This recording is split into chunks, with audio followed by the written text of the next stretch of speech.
Let's make this Bluey cake. And a twist, I'm going to add some filling. So first I'm going to start by putting my cake layers, and I added buttercream to the first layer, but then I realized I did not need the buttercream. So I'm kind of scraping it off so that I can put the filling. And the filling is cream cheese. It's kind of the same filling that I would put in a cheesecake. And the filling was pretty easy to make. All I used was some cream cheese and some sugar and vanilla. It also kind of tastes similar to the filling in a cheese Danish from Starbucks. I'm currently obsessed with that.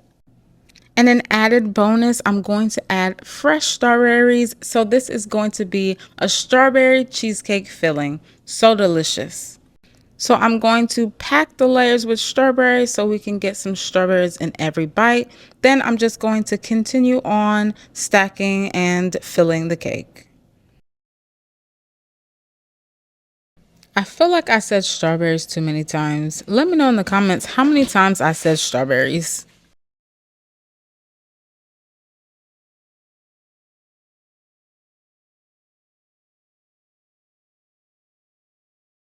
Then, of course, crumb coat the cake, and crumb coating is pretty simple. I like to use an offset spatula to crumb coat just because it's way easier, and this layer does not need to be perfect.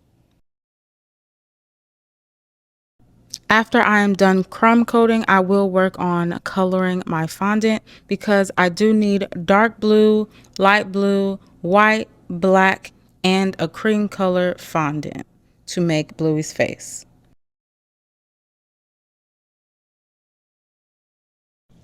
I'm just about done crumb coating the cake, and off camera I am going to final coat the cake blue.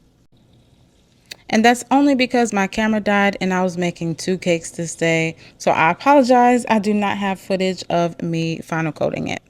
So this is where it gets fun, the fondant pieces. Now this was my first time kind of really working with fondant like this. So pretty much for Bluey's mouth, I did make like an arch. And for the eyes, the dark blue part of the eyes, I made a bigger arch. And you kind of have to just size it for your cake. And you can use an arch. You can use like a round circle to make a perfect arch up top. And then you can just cut it at the bottom to fit your cake. So before I started on the Bluey cake, I was looking for templates of Bluey's face to cut out, but there were no templates. So what I would suggest doing is cutting out Bluey's face and kind of using that as a guide. I did have a photo of Bluey up, so I knew exactly how to put it together. So I did kind of have to play around with the placing of the fondant pieces. I did have to move the mouthpiece a little bit over because it was a little bit too far left.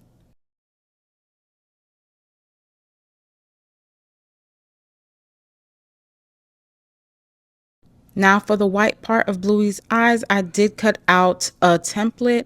And if you can't do that, you can just cut out an oval, and then you'll have to cut out a smaller oval for the black part of the eyes.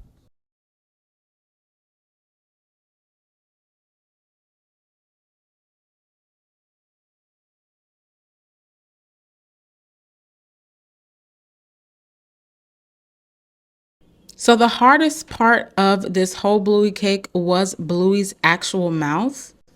So for Bluey's mouth, I did cut out an image of Bluey, and I used that as a template just to do the cream part of the mouth, and then the black part of the nose, and the white part, I just did a little piece of fondant. And for the eyebrows, I cut out a bean-like shape in the blue fondant that I had. The initial template that I made was too big, so I did have to downsize a lot of the pieces of Bluey. So what I'm dabbing on the back of the fondant pieces is just a little bit of water. It does help it to stick.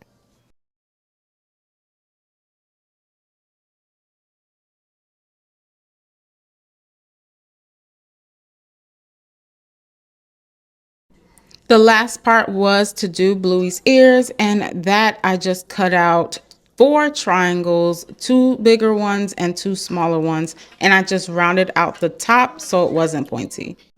And that is it. This Bluey cake is done. And let me know what you guys think in the comments. How did I do? Don't forget to like, comment, and subscribe. See you in the next video.